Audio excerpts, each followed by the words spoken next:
في حي بينتو وقف لنا زي خوتو يا وزخوت جدودو. Chers frères et Rabotai, nous sommes malheureusement dans une période un peu mauvaise, une période de guerre. Et c'est partout dans le monde il y a une guerre. Il n'y a que des innocents qui tombent à gauche et à droite. Et on ne sait pas quand ça va se terminer, quand ça va s'arrêter. De l'autre côté, on voit des miracles, et des miracles, Dieu fait pour qu'on se réveille, pour voir clair que Hachem il est là, qui protège. Et de l'autre côté, c'est pas tout le monde qui se réveille. Il y a des gens qui vont se réveiller, il y a des gens qui vont s'endormir. Et c'est pour cela, dans la paracha de Mas'é, ce bel paracha, la Torah là-bas, elle nous parle de tous les voyages que les Juifs ils ont fait depuis qu'ils ont quitté l'Égypte jusqu'à la rentrée d'Israël. Et je me suis posé une question, quelle est la raison que la Torah elle mentionne les voyages, elle écrit les noms des endroits où ils ont campé, où ils ont voyagé. Qu'est-ce que moi, David Pinto, j'ai à apprendre si quelqu'un me dit j'étais là et je suis parti de là à là, ça me dérange. Vous savez, pour moi, ça ne dit rien du tout. Hein.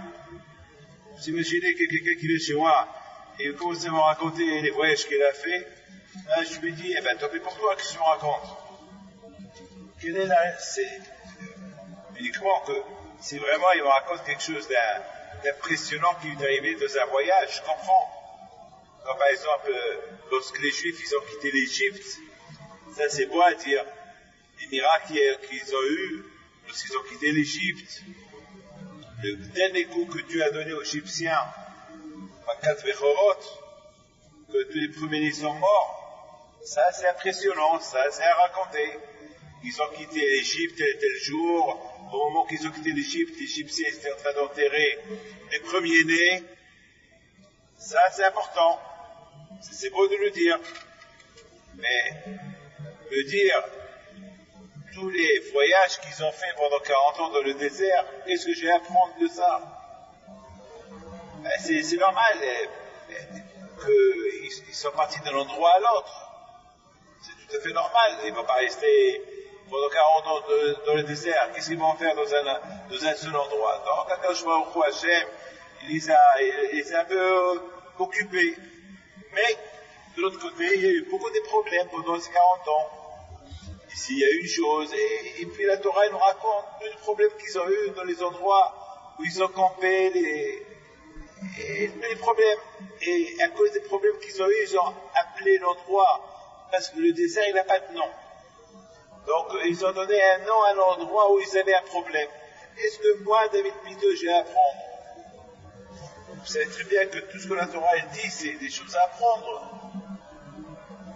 Alors, qu'est-ce que nous, on a à apprendre des noms qu'ils ont donnés à chaque endroit où ils ont campé, à chaque endroit où ils ont voyagé? Et pourquoi nous citer toute une paracha, nous parler des noms d'un endroit à un autre où ils sont partis? Ça ne nous intéresse pas, nous, 4000 ans plus tard. Et ça nous intéresse. Je répète encore une fois, si je fais une expérience, je prends quelqu'un, et je commence à lui dire tous mes déplacements de le monde que j'ai fait, et ça va, c'est un peu ennuyant, il va s'ennuyer un peu. Il va dire, qu'est-ce que je suis en train de lui dire? Il va rien comprendre. Moi-même, David Pinto, lorsque quelqu'un commence à me dire ce qu'il a fait pendant ses voyages, je m'ennuie. Ça ne m'intéresse pas, je veux rien savoir. Pourquoi qui raconte ça? Je ne sais pas moi. Vous me raconte. Alors, mes amis, il faut savoir une chose. La paracha, de la semaine prochaine, c'est la paracha de Devarim. Et cette paracha de Devarim, elle est tout de suite après la paracha de Massaï. La paracha de Massaï, c'est la paracha des voyages. Tous les voyages que les Juifs ils ont fait pendant 40 ans dans le désert. La Torah elle précise les noms et les endroits et tous leurs déplacements dans le désert pendant 40 ans. Et après, Moshe Rabbeinu, lorsqu'il a vu qu'ils étaient maintenant prêts à rentrer en Israël, et c'était le délai de c'était Arvot Moab, cet endroit il s'appelle Arvot Moab, car c'est là-bas où Moshe Rabbeinu est mort, et là-bas c'est la frontière avec Israël. Donc là-bas Moshe Rabbeinu il leur a répété toute la Torah. Toute la Torah. Tout ce que Hachem il a enseigné à Moshe Rabbeinu pendant 40 ans, il a répété aux Juifs ce jour là-bas. Alors j'ai commencé à réfléchir. J'ai dit que, moi j'ai compris une chose. Vous savez que Hachamim me disent, Eve Golé Libkom Torah. La réussite du judaïsme, c'est de s'exiler là où il y a la Torah. Ça veut dire, il ne faut pas se contenter de dire, tiens, je reste chez moi. Sache que chez toi, tu ne vas jamais rien apprendre. Toute cette équipe qui se devait de cette équipe, c'est parce qu'ils se sont exilés de chez eux. Il faut savoir aussi que malheureusement, que tous les exils, tout l'exil où on se trouve aujourd'hui, qu'on a été exilé de Eretz Israël, c'est parce que Alma Harba Yerushalayim il dit,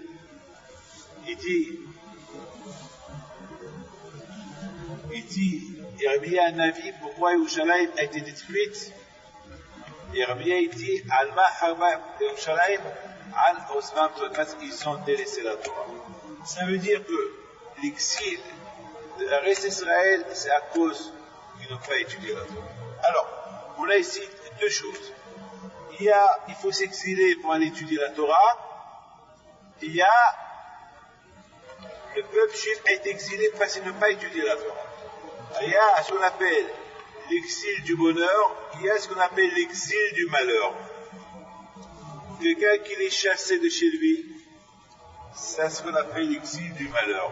Mais quelqu'un qui voyage pour aller prendre des vacances, quelqu'un s'exile de chez lui, mais ça c'est comme un exil de bonheur. Il faut savoir une chose, que pendant 40 ans dans le désert, les pays d'Israël c'était 40 ans d'exil, puisqu'ils ont voyagé d'un endroit à l'autre, mais à chaque endroit, ils ont appris une leçon. Donc c'est quelque part, c'est l'exil du bonheur. Et c'est la raison pourquoi la Torah, elle écrit tous les déplacements des Juifs dans le désert. On a posé une question, pourquoi la Torah elle nous écrit tous les déplacements que les Juifs sont déplacés dans le désert pendant 40 ans? La réponse, c'était des exils du bonheur, parce que à chaque endroit où ils ont été, c'est vrai, il y a eu parfois des choses bien qui se sont passées là-bas, il y a parfois des choses mal qui se passaient là-bas, mais il y a eu un enseignement. Il y a eu un enseignement, il y a eu quelque chose qui a été, ils ont appris quelque chose. Il y a eu un enseignement. C'était bon. Regardez, lorsque par exemple un papa, il gronde son fils, il frappe son fils.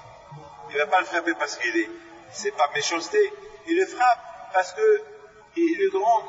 C'est un enseignement qu'il est en train d'enseigner. Donc il lui fait une petite fessée et il lui frappe un peu.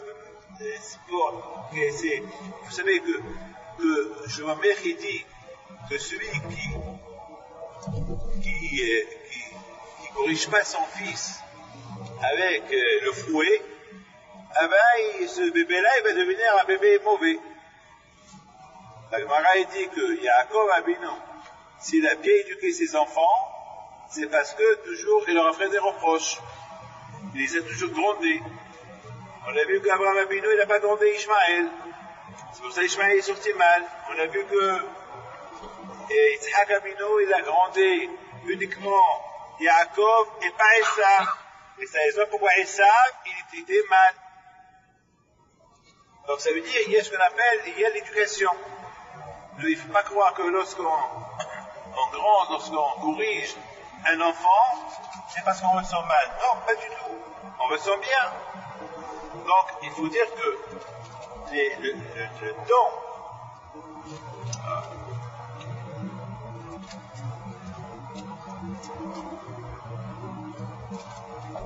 il faut voir que le temps, les 40 ans que les fils d'Israël sont restés dans le désert, ces 40 ans-là, même qu'ils se sont déplacés à gauche et à droite, n'oubliez pas que c'était les Juifs lorsqu'ils ont quitté l'Égypte, ils étaient des esclaves. Ils n'étaient pas humains. Toute leur pensée, la pensée à eux, c'était quoi? C'était esclaves. Ils avaient la tête dans l'esclavage. Vous savez, Akadosh Baruch Hu, ça a pris à Akadosh Baruch Hu presque 40 ans pour les rendre des êtres humains. Vous savez que, imaginez-vous quelqu'un qui grandit dans la jungle avec les animaux. Eh bien, il n'a pas vu des hommes pendant des années, il mange comme un animal, il mange comme un...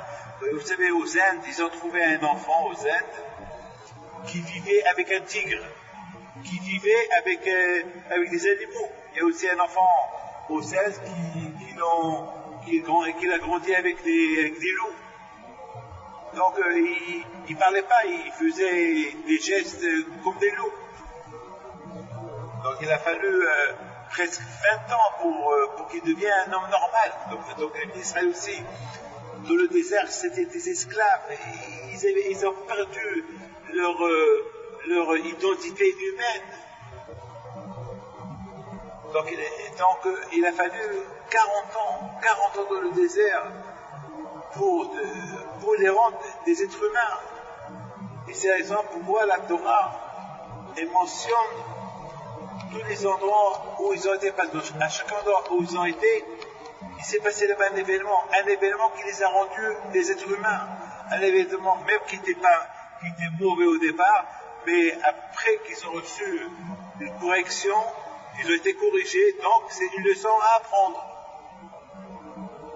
La vie de quelqu'un, c'est un voyage. Et les Maasai.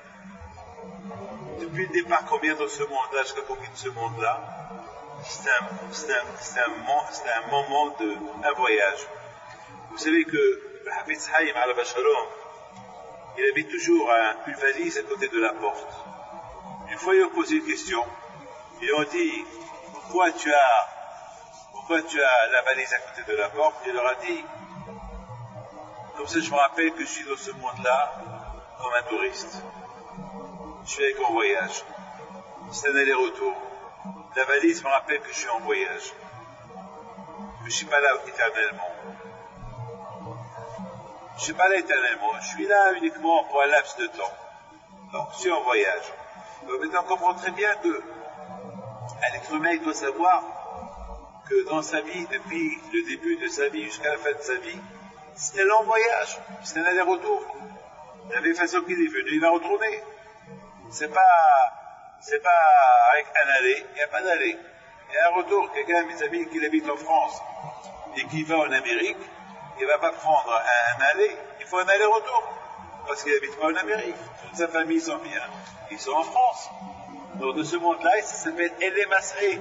Dans ce monde-là, ça s'appelle les voyages. Et dans ces voyages-là, il y a malheureusement dans la vie de chacun de nous, il y a beaucoup des étapes, une étape qui t'amène d'un endroit, il y a des hauts et des bas, c'est des voyages. Jusqu'à la fin. Jusqu'à Arbot Moab, jusqu'à la fin. Arbot c'est la nuit. C'est la mort. Donc par la mort à la nuit. Donc jusqu'à la fin du temps. Et c'est la raison pourquoi mon cher Rabbeinu Alav Shalom, il écrit ces voyages des Israël dans la Torah pour nous enseigner la vie des Juifs, comment elle a débuté, comment elle a commencé en Égypte et comment elle s'est terminée.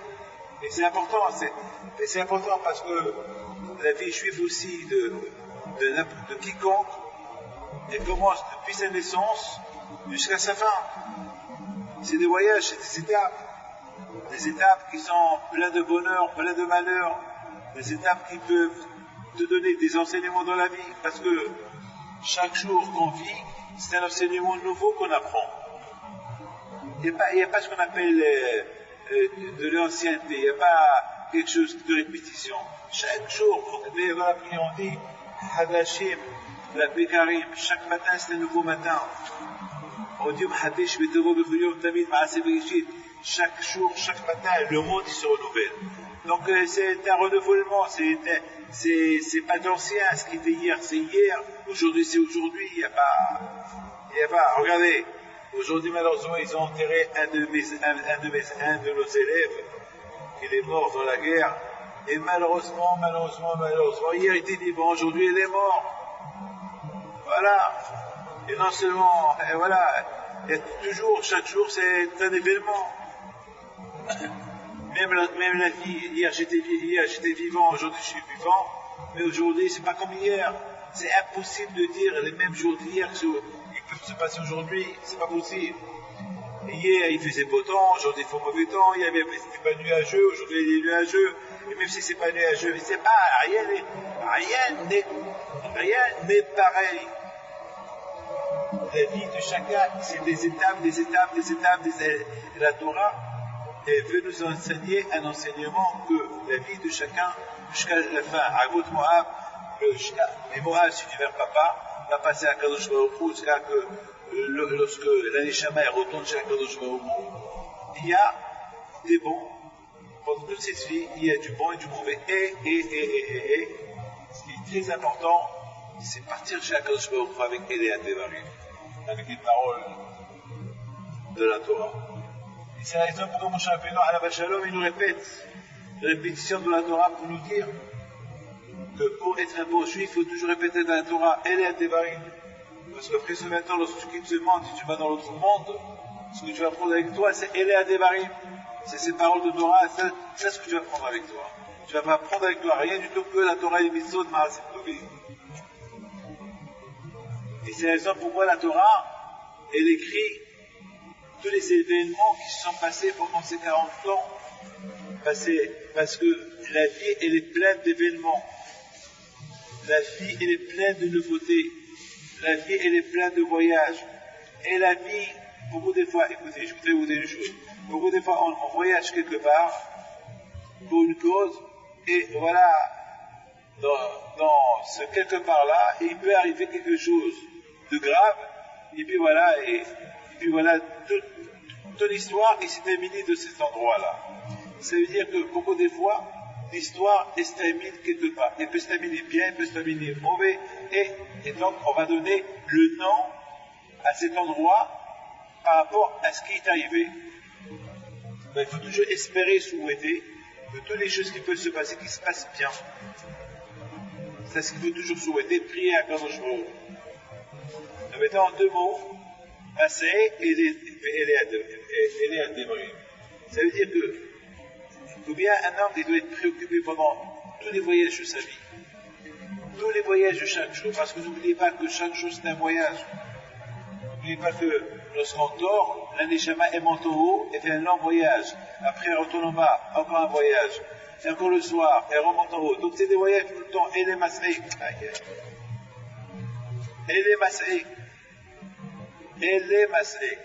Ça veut dire qu'il y a tout. Mais au moins, il faut savoir au moins que ces voyages que l'Aneshama fait, ces voyages qu'on fait pendant toute une vie, que ces voyages-là, ils seront au moins remplis de Torah, mitzvot, Maaseh Tovim. Je voudrais vous raconter, plus ou moins maintenant, on a compris une chose. On a compris pourquoi la Moshe Rabbeinu, il nous a écrit cette paracha des voyages. Et malheureusement, toujours la Tisha B'Av, il tombe dans les parachutes, Mas'é, et Tvarim et Beit Hanan. Pour vous dire que malheureusement l'exil, qu'on a été exilé aujourd'hui, c'est à cause de Eléa Tvarim. C'est à cause parce qu'on n'a pas respecté la Torah. Ben c'est vrai, tous les voyages que les Israéliens ont fait pendant les 40 ans dans le désert, au moins à la fin, ça s'est bien terminé. Ça s'est terminé par la mort de Moshe Rabbeinu et c'était terminé eux, ils sont rentrés en Israël. Mais nous, malheureusement, avec tous les voyages qu'on a fait, malheureusement, pendant les années qu'on était en Israël, ça s'est mal terminé parce qu'on a été exilés. Donc il y a le bon exil et le mauvais exil. Alors c'est pourquoi? À cause parce qu'il n'y avait pas eu. Lorsqu'il n'y a pas de Torah, Hachem Ishmor, il y a l'exil. Il y a ceux qui s'exilent pour aller étudier la Torah, il y a ceux qui s'exilent parce qu'ils n'ont pas étudié la Torah. Bien sûr, maintenant on est dans le Zman, Hachem, avec toutes ces guerres qu'on vit aujourd'hui, on prie à Kadosh Baruch Hu que cet exil-là où on vit, Hachem, ça aboutit à une fin, Hachem, avec Mashiach, et c'est ça le prière qu'on a prié à Kadosh Baruch Hu. Je voudrais, mes amis, vous dire, dans la paracha de Matot, là-bas il s'est passé quelque chose. Qu'est-ce qui s'est passé là-bas? Il s'est passé que les Juifs, ils ont fait la guerre contre les Midianim. Et cette guerre contre les Midianim, n'oubliez pas que Midian, ils ont poussé les Juifs à bout. Parce qu'ils ont fait fauter les Juifs avec les femmes de Midian. Vous imaginez 40 ans dans le désert, 40 ans les Juifs ils étaient de la Kedusha, et pendant 40 ans, ils ont, comme on l'a expliqué, ils ont passé des étapes, des hauts et des bas, et grâce à Dieu vers la fin, ils sont arrivés au bout, maintenant ils sont tous un peu tzadikim, ils sont prêts à rentrer en Israël, et voilà, il s'est passé l'événement, il est venu Mahshemo Bil'am, il a poussé Balak à faire fauter les Juifs avec des femmes goyotes. Et là, Hachem s'est énervé sur les Juifs et les a punis. Il y a eu 25 000 morts chez les Juifs. Alors, Hachem dit à Moshe Rabbeinu, Tzeror et à Midianim. Il dit à Hachem Moshe Rabbeinu, Moshe, rappelle-toi ce qu'ils ont fait les Midianim. Il faut les punir. Tzeror et à Midianim. Rappelle-toi ce qu'ils ont fait. Il faut les punir, il faut leur faire la guerre et les punir. Moshe Rabbeinu alayhi shalom, il dit au peuple d'Israël, Hachem, il est la peine pour la punition que vous avez été punis. Donc il veut que vous vengez vos morts. Et Moshe Rabbeinu dit au peuple d'Israël, c'est pas que venger vos morts, mais vous allez venger Hachem. Pourquoi? Parce que chaque juif qui meurt, c'est Hachem, ce juif-là qui est mort, c'est Hachem que son kavod est réduit. Parce que depuis qu'il y a un Israël qui sert Hachem, et le kavod et la gloire d'Hachem augmente. Mais lorsque Hachelon, un juif, il meurt, la gloire d'Hachem est diminue. Alors Moshe Rabbeinu a dit au Bnei Israël, il faut venger le kavod d'Hachem. Alors, mon fils, les enfants, le bouteille, les Bnei Israël, ils sont partis faire la guerre contre Midian. Et ils ont pris avec eux le chauffard, les vêtements du Kohen Gadol, ils ont pris avec eux Pinhas, ils ont pris avec eux les Sanhédrin, ils ont pris avec eux tous les grands rabbins, ils ont pris avec eux, vous savez, presque l'équilibre de Beth Amikdash, tous les ustensiles de Beth Amikdash, ils ont pris avec eux à cette guerre. Et j'ai vu des rabbins qui posent des questions. Depuis quand on a vu une guerre, que les rabbins, ils vont en tant que spectateurs avoir cette guerre. Et depuis qu'on a vu une guerre, qu'on prend les Sefer Torah à la guerre. Mais je ne comprends pas. Lorsqu'il y a une guerre, il n'y a que les soldats qui vont faire la guerre. Et point final. Les soldats, ils vont faire la guerre. Ils prennent les armes. Ils font la prière. Et c'est tout. Mais on n'a pas vu qu'on prend des rabbins, tous les grands rabbins du monde, on les prend avec nous. On n'a pas vu qu'on prend les Sefer Torah avec nous. On n'a pas vu qu'on prend les vêtements du Kohen Gadol avec nous. Alors pourquoi? C'est une question que j'ai vue cette semaine qu'on a posée. Et j'ai pensé, répondre à cette question. J'ai une petite pensée que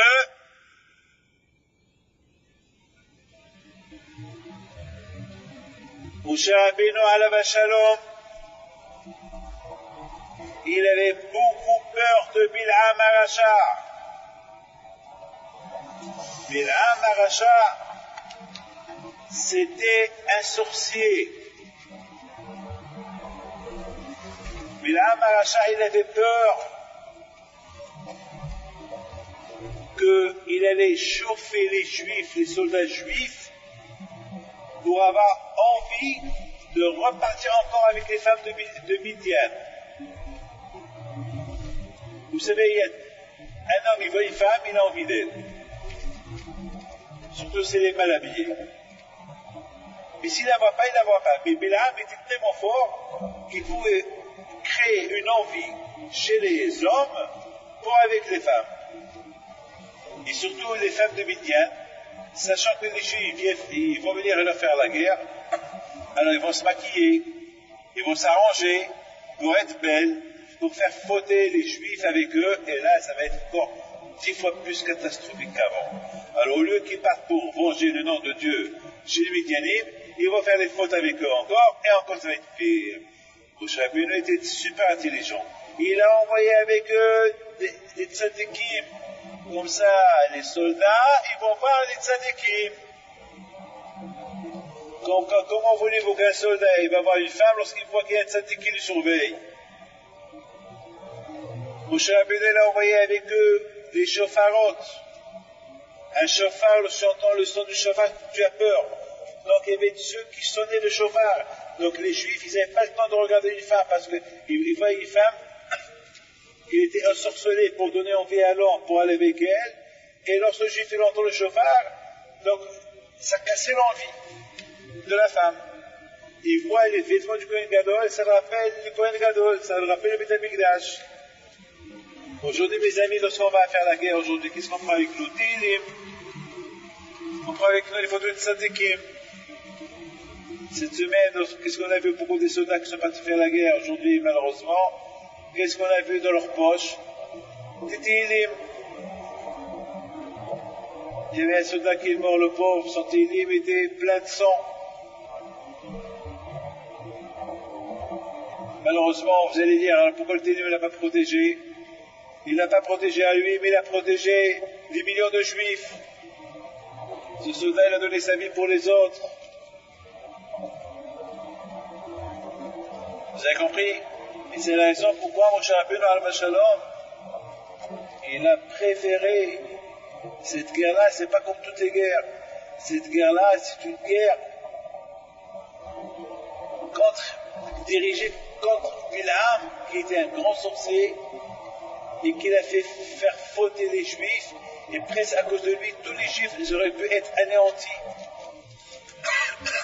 Et ce Bil'am était très fort dans la sorcellerie. La Gemara raconte que lorsque ces soldats juifs, ils sont arrivés avec Pinhas à Midian, Bil'am, il s'est envolé. Il est devenu comme un oiseau. Il s'envole, comme Superman. Je crois que l'idée de Superman, c'est de Bil'am qui l'ont pris. Voilà. Et qu'est-ce qu'il a fait, Bil'am? Il a fait faire envoler avec lui les 5 rois de Midian.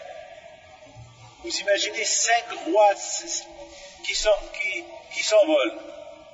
C'est un peu dans les films science-fiction que les jeux ils voient ça. Des fois, les jeux me racontent qu'ils ont vu des films des gens qui s'envolent. Ah ben ça, c'est des choses que jamais peuvent arriver. Ça existe, mais il n'y a que le malheur seul qui peut s'envoler. Mais dans la Gemara, on voit que Bil'am Aracha, il s'est envolé. Il s'est envolé comme lui, le roi de Midian. Qu'est-ce qu'il a fait Pinhas? Pinhas, il a lu chez Mme Forage, lui aussi il s'est envolé. Et qui s'est fait Pinhas? Il a craché sur eux, il les a rendus impurs, ils sont tombés et les Juifs ils les ont tués. Alors maintenant je vous pose une question. Quelle est la raison pourquoi Bilham s'est envolé? Pourquoi il n'a pas fait la guerre contre les soldats en bas? Pourquoi il s'est envolé? Quelle est la raison dont il s'est envolé? À Botaï, j'ai réfléchi, j'ai dit que Bilham, pourquoi il s'est envolé? Parce qu'il sait que lorsqu'on fait la prière elle s'envole. Alors je vous raconte une petite histoire. Il y a eu une fois, Bihalina ben Terration, que lorsque les Romains, ils l'ont arrêté, parce qu'il était en train d'étudier la Torah, qu'est-ce qu'ils ont fait? Ils ont pris un Sefer Torah, ils l'ont enroulé avec le Sefer Torah, et ils ont commencé à les brûler avec le Sefer Torah. Alors, Hachamim, c'était Talmidim qui était là-bas présent, ils ont dit à la Behania Betarabion, c'est dur pour nous de te voir, cher Rabbi, que tu es en train de se faire brûler avec le Sefer Torah. Il leur a dit, eh bien c'est bien, celui qui va venger, Dieu qui va venger le Sefer Torah, qui est la Torah d'Hachem, alors il va se venger de moi aussi. Alors ils ont demandé à la Behania Betarabion, Rabbi, en ce moment-là que tu es en train de brûler, avec le Sefer Torah autour de toi, qu'est-ce que tu es en train de voir? Il leur a dit, je suis en train de voir le Sefer Torah qu'il est en train de se brûler, mais Otiot Porhot, et je vois les lettres de la Torah qui s'envolent. Ça veut dire que jamais on peut tuer un juif. Même si on tue un juif, son judaïsme, il reste toujours présent. Le tzaddik, il meurt, sa Torah, elle reste présente. Rabbi Haïpit n'est plus là, mais sa Torah, elle est là. Rabbi Shimon bar Yochai n'est pas là, mais le Zohar qu'il a écrit, sa Torah, elle est là. Ces tzaddikim qui sont morts pour défendre Eretz Israël, eux, ils sont morts, mais le Kiddush Hashem qu'ils ont fait, la façon comment ils ont sanctifié le nom d'Hachem, c'est encore là. Et un soldat qui est mort, et avant de mourir, il a dit à sa femme, Be'ezat Hashem, à bientôt. Il est mort avec Be'ezat Hashem. Et jusqu'à maintenant, ce Be'ezat Hashem, il est là. Lui, il est enterré, le nom, Otiot Porhot. Mais donc, vous comprenez pourquoi Bilham, il s'est envolé, parce qu'il sait que les prières des Juifs, qui s'envolent. Otiot Porhot. La prière des Juifs, elle s'envole. La teshuva d'un Juif, elle s'envole pour monter au ciel. Alors, il s'est envolé, Zamak, pour neutraliser les prières des Juifs. Pour ne pas que les prières des Juifs montent chez Hachem. C'est la raison pourquoi Pinhas, lui aussi, s'est envolé pour tuer, pour rendre impur Bilham et les autres, pour ne pas empêcher les prières de Juifs qui s'envolent. Maintenant, on comprend très bien. Maintenant, on comprend très très bien pourquoi la Torah, elle mentionne la mort de Moshe Rabbeinu à Arbot Moav. Maintenant, on comprend pourquoi Moshe Rabbeinu, il a répété toute la Torah à Arbot Moav. Pourquoi? Parce que la Torah, elle veut nous enseigner que la fin d'un être humain, tant qu'il est vivant, il vit dans la lumière. La lumière, c'est la Torah. Mitzvot, c'est la Torah. Mais un homme, lorsqu'il quitte ce monde-là, il peut plus faire les mitzvot, c'est fini. Dans l'autre monde, il n'y a pas de mitzvot. Il n'y a que Hachem, papa. On rencontre papa, Avinu Malkeinu. C'est pour ça qu'on appelle Arbot Moav. Arvot Uvev Erev, l'homme quitte ce monde-là et rencontre Akadosh Baruch. Et c'est la raison pourquoi c'est important que toute une vie de la personne, une vie qui est pleine de voyages, cette vie-là, elle doit être super pleine avec quoi? Avec des mitzvot, des voyages. La vie, on apprend beaucoup de la vie. Il y a des gens qui ne veulent rien apprendre de la vie. Ils veulent rester aveugles. C'est les hommes de la Torah nous racontent, ils nous parlent des voyages qu'ils ont fait des bénis Israël. Des voyages qu'ils ont donné beaucoup d'enseignements à Israël. Un voyage qui est équivalent du voyage de l'être humain dans ce monde-là, durant sa vie, jusqu'à qu'il arrive à une fin. Il va donner tous les comptes à Akadosh Baruch. Et justement, à Monaï, vers la fin des jours de la personne, il y a le Tzara qui est là, le Satan qui est fort, il veut perturber l'homme, pour ne pas faire tes cheveux avant sa mort. Et à l'homme de faire attention. Pour que Israël c'était des grandes tzadikim, mais quand il va entrer en Eretz Israël, c'est justement là que Bilham, il a voulu faire fauter pour que cette faute-là, et les empêche de rentrer en Israël, pourquoi pas ils vont être tous anéantis. Après 40 ans d'exil dans le désert, voilà, ils allaient tout perdre, avec des femmes goy. Et heureusement qu'il est venu, Pinhas, il a arrêté. Il a annulé cette guézara-là. Le plus important est, pour être protégé du Tzara pendant toute une vie, il faut aller à Dvarim, les paroles d'Hachem, l'étude de la Torah. Avec l'étude de la Torah, on est protégé. Pendant tout ce laps de temps de voyage qu'on mène toute la vie, c'est la raison pourquoi la Torah est dit, il faut étudier la Torah et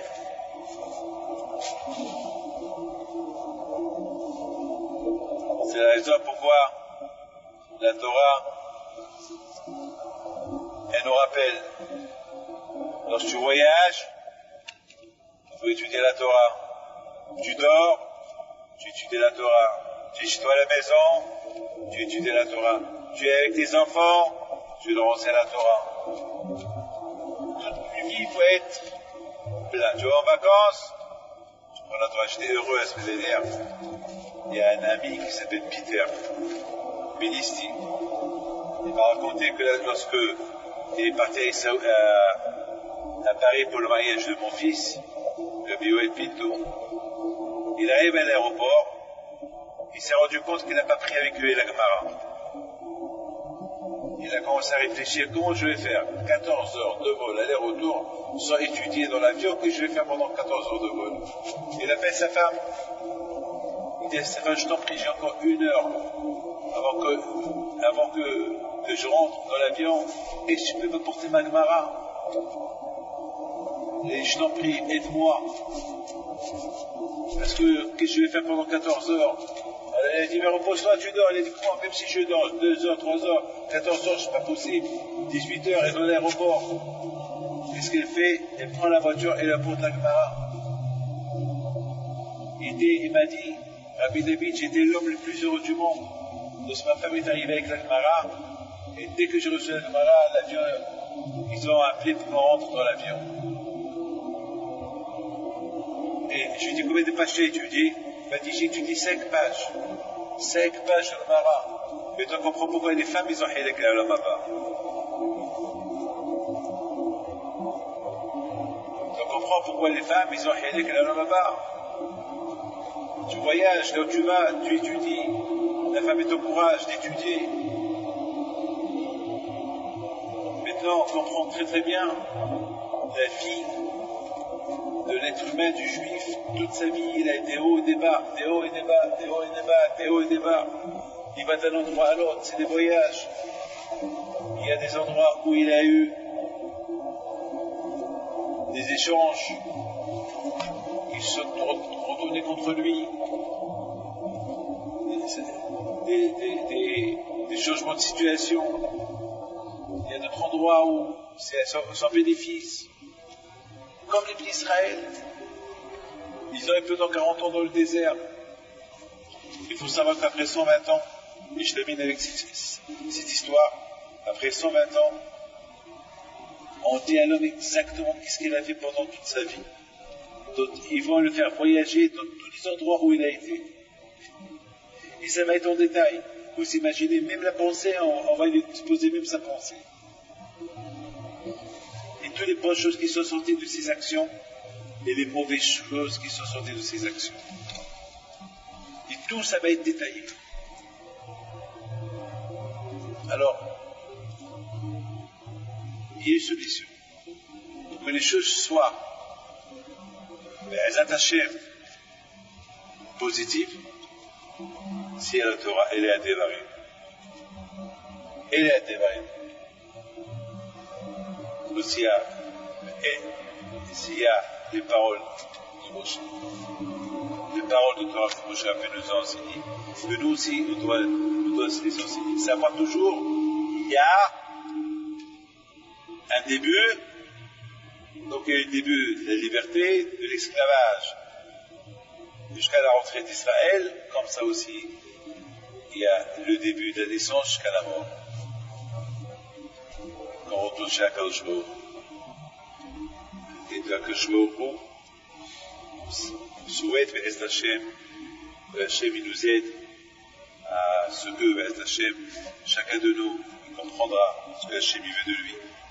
Et quand Akadosh Baruch Hu il apporte une victoire totale à Israël, là où ils sont.